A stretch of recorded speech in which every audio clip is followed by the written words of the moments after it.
Video बनाने का मन तो अब नहीं कर रहा। मन हो रहा छोड़ दो अब यूट्यूब पे वीडियो बनाना, क्योंकि मेहनत से वीडियो बनाओ और उसको बिना किसी रीजन के बस ऐसे ही डिलीट कर दिया जाता है। आज सुबह वाली वीडियो को भी डेंजरस एक्टिविटी बोल के डिलीट कर दिया गया है। पिछली बार भी वीडियो को डेंजरस एक्टिविटी बोल के यूट्यूब की तरफ से स्ट्राइक देके डिलीट कर दिया गया था। एंड बाद में जब मैंने अपील किया तो सॉरी कह के और उसको वीडियो को वापस ला दिया गया और कहा गया कि गलती से हो गया था, मतलब कभी कभी हो जाता है मिस।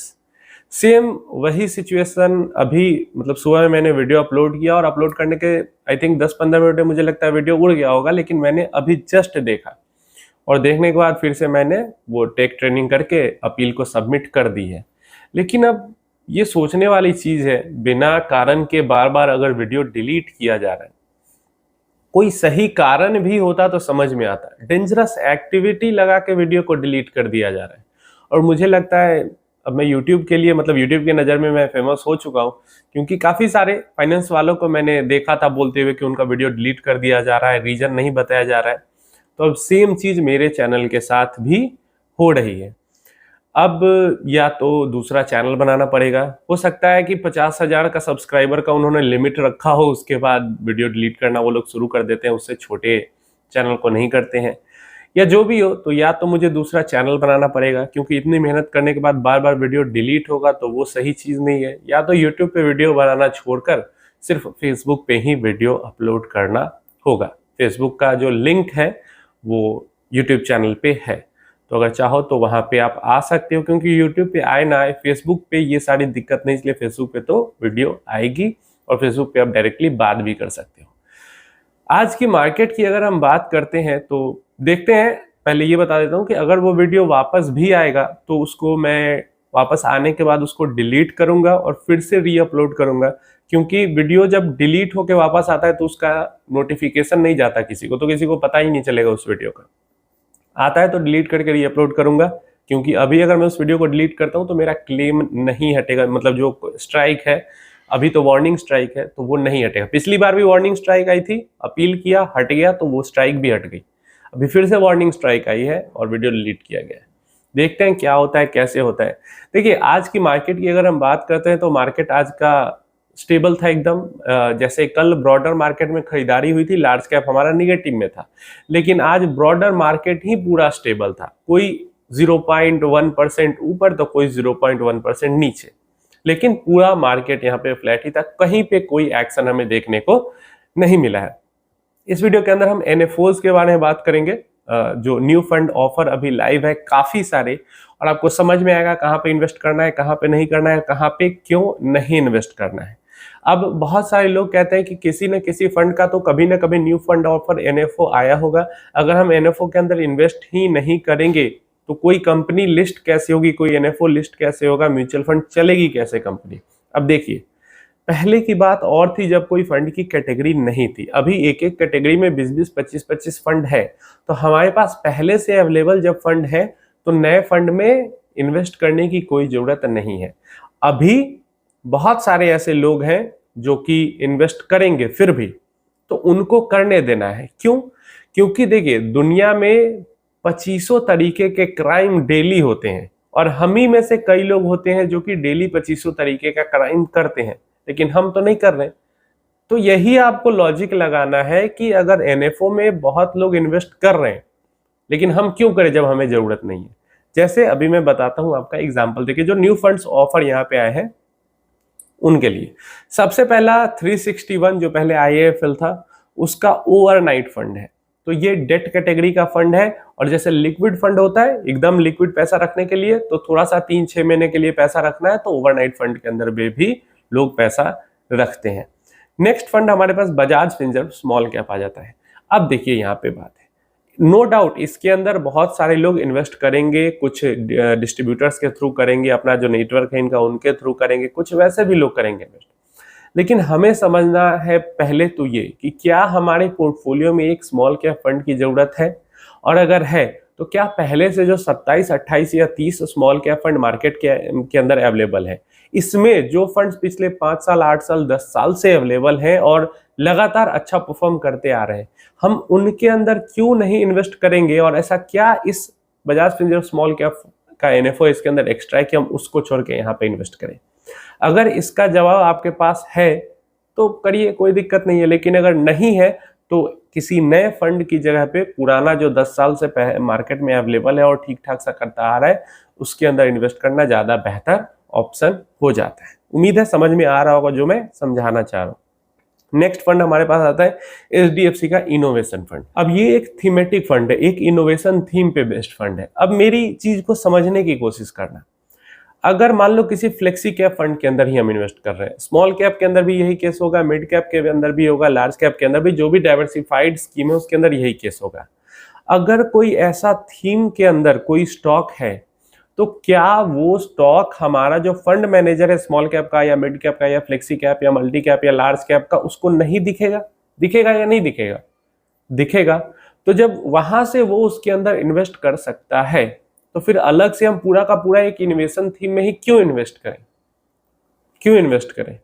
तो ये यहाँ पे लॉजिक लगाने की चीज है। बिना लॉजिक लगाए कहीं भी इन्वेस्टमेंट कर दीजिएगा तो वो दिक्कत हो जाएगी। अगर इसके बावजूद भी लगता है कि नहीं मुझे तो करना ही करना है, तो 5% 10% अपने पोर्टफोलियो का खेलने के लिए आप रख रहे हो। मेजर जो गोल बेस्ड हमारा स्कीम है उसको टच नहीं करना है। ये एक्स्ट्रा पैसा आप खेल रहे हो, अगर किसी भी थीमेटिक फंड में इन्वेस्ट कर रहे हो तो ये समझ के करना है। समझ में आ गया? नेक्स्ट हमारे पास अगेन एक और आ जाता है आईसीआईसीआई का Nifty private bank index fund. अब देखिए, प्राइवेट बैंक के इंडेक्स में ही मैं क्यों इन्वेस्ट करूं? मेरा जो फंड मैनेजर है फ्लेक्सी कैप का, मल्टी कैप का, लार्ज कैप का, मिड कैप का, स्मॉल कैप का, अगर कोई प्राइवेट बैंक है जिसके अंदर बहुत पोटेंशियल दिख रहा है, उस फंड मैनेजर को नहीं दिखेगा? हमसे ज्यादा क्वालिफाइड है, हमसे बड़ा सेटअप लेके बैठा है, उसको नहीं समझ में आ रहा कि प्राइवेट बैंक के अंदर तेजी आ सकती है, मुझे ही समझ में आ रहा है। तो ये सब तरीके से जब आप सोचिएगा तो आपको ये चीजें समझ में आएगी। बिल्कुल इन्वेस्ट करने की जरूरत नहीं है। इसके बाद Jio BlackRock mutual fund के 3 डेट फंड्स आ रहे हैं, वैसे ही liquid fund, overnight fund and money market fund, सब शॉर्ट टर्म डेट फंड्स हैं। नेक्स्ट हमारे पास आता है Kotak Nifty 200 quality 30 index fund. अब ये एक ऐसा फंड है जिसके अंदर आप चाहो तो इन्वेस्ट करो, नहीं चाहो तो मत करो, क्योंकि ये एक इंडेक्स फंड है। अब निफ्टी 200 क्वालिटी 30, ये चाहे कोटक का हो, निपॉन का हो, एसबीआई का हो, एक्सिस का हो, किसी का हो, कोई फर्क नहीं पड़ता, एक ही इंडेक्स को ट्रैक करेगा। समझना ये है कि जो क्वालिटी है, जैसे 200 क्वालिटी 30 है, वैसे ही 200 मोमेंटम 30 है, 200 वैल्यू 30 है, 200 अल्फा 30 अभी नहीं लॉन्च आई थिंक किया गया, सीधा अल्फा 50 है जो कि 300 पे बेस्ट है। ठीक है, तो अगर रिटर्न्स ज्यादा चाहिए लॉन्ग टर्म में तो मोमेंटम 30, जो 200 मोमेंटम 30 है, या जो अल्फा 50 फंड है, वो दोनों भी इंडेक्स फंड है, वो दोनों ज्यादा रिटर्न्स प्रोवाइड करेंगे। और जो ये क्वालिटी 30 है या वैल्यू 30 होगा, ये रिटर्न्स थोड़े कम देंगे और स्टेबल रहेगा पोर्टफोलियो। उधर वॉलेटिलिटी बढ़ेगी, रिटर्न ज्यादा मिलेंगे, इधर थोड़ी सी स्टेबिलिटी बढ़ेगी, रिटर्न थोड़े कम मिलेंगे। तो आपको ज्यादा रिटर्न चाहिए या ज्यादा स्टेबिलिटी चाहिए, उसके अकॉर्डिंग कर सकते हो अपना इन्वेस्टमेंट। नेक्स्ट हमारे पास कोटेक का ही आ जाता है, एक बॉन्ड है, फाइनेंशियल सर्विसेज मार्च 2028 इंडेक्स फंड है, कोई जरूरत नहीं है, ज्यादातर लोगों को जरूरत नहीं है इसकी। नेक्स्ट हमारे पास अगेन 200 क्वालिटी 30 का उसी का ईटीएफ आ जाता है, तो वही म्यूचुअल फंड के अंदर इन्वेस्ट करो या ईटीएफ के अंदर इन्वेस्ट करो, अपनी अपनी जरूरत के अकॉर्डिंग कर सकते हैं इन्वेस्टमेंट। नेक्स्ट हमारे पास आता है again banking and financial services fund. Same logic में फिर से दूंगा, फंड मैनेजर है, इस थीम के अंदर में अगर कुछ पोटेंशियल स्टॉक्स हैं, फंड मैनेजर उसको उठा सकते हैं, या मनी का फ्लो इस सेक्टर के अंदर बढ़ने वाला है तो सेक्टर रोटेशन फंड मैनेजर भी कर सकते हैं, हमें पर्सनली घुसने की जरूरत नहीं है। देखो, ये 50 तरीके के जो फंड लॉन्च किए जाते हैं, ये म्यूचुअल फंड कंपनी अपने प्रोडक्ट पोर्टफोलियो को बढ़ाने के लिए करती है, ताकि वो 50 तरीके की चीजें ऑफर करेगी, कहीं ना कहीं कोई तो फंसेगा।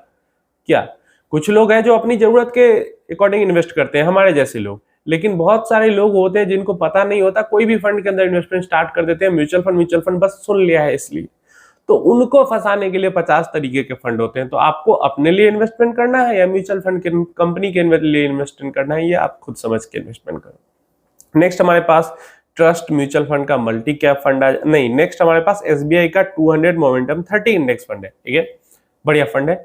अगर आपको लार्ज कैप का एक्सपोजर चाहिए मोमेंटम स्ट्रेटजी के साथ, वो भी इंडेक्स फंड में, तो ये बढ़िया। अब पहले से यूटीआई का भी ये फंड अवेलेबल है, पहले से दूसरे किसी एएमसी का भी अवेलेबल है, लेकिन उससे कोई फर्क नहीं पड़ता क्योंकि ये एक इंडेक्स फंड है और ये उसी बेंचमार्क को फॉलो करेगी, उसी बेंचमार्क इंडेक्स को फॉलो करेगी। तो अगर हम चाहें तो इस फंड के अंदर इन्वेस्ट कर सकते हैं, अगर हमारे गोल में ये फिट बैठता है तो कोई दिक्कत नहीं। ये देखो, ये जो एनएफए हुआ ये यूजफुल हुआ। एसबीआई के पास पहले से ये नहीं था, इंडेक्स फंड है, एसबीआई लॉन्च कर रही है, अगर कोई एसबीआई का चाहने वाला है डेफिनेटली कोई दिक्कत नहीं है। नेक्स्ट हमारे पास आता है ट्रस्ट का अब देखो ये एक एक्टिव फंड हो गया। अब मल्टी कैप कैटेगरी में पहले से फंड्स हैं, पुराने समय से हैं, जो कि अच्छा अगर परफॉर्म कर रहे हैं, तो मैं उन पे बेट क्यों नहीं लगाऊंगा जो कि मैं एक नए फंड पे बेट लगाऊंगा। जो लगाने वाले हैं उनको लगाने दो, लेकिन अगर आपको लॉजिक और समझदारी के साथ इस चीज को सोचना है तो ये चीज सोच कर देखो। नेक्स्ट हमारे पास यूनियन का लो अगेन शॉर्ट ड्यूरेशन डेट फंड आ जाता है। इसके बाद हमारे पास Zerodha silver ETF fund of fund आता है। तो देखिए, इंडिया के अंदर में जब गोल्ड लॉन्ग टर्म में इक्विटी को बीट नहीं कर पाया है तो सिल्वर कहां से इक्विटी को बीट कर पाएगा। और ऐसे में अगर आपका बहुत बड़ा पोर्टफोलियो है, मिनिमम कम से कम 50 लाख के ऊपर का तो है ही, बाकी 1 करोड़ 2 करोड़ 5 करोड़ का पोर्टफोलियो है, वो 5 करोड़ का होगा तो आप ये वीडियो नहीं देख रहे होगे, लेकिन ऊपर बड़ा पोर्टफोलियो है तो डाइवर्सिफिकेशन के लिए आप प्रीशियस मेटल में इन्वेस्ट करो, रियल एस्टेट में इन्वेस्ट करो, बॉन्ड्स में, डेट में इन्वेस्ट करो, वो आपकी मर्जी है।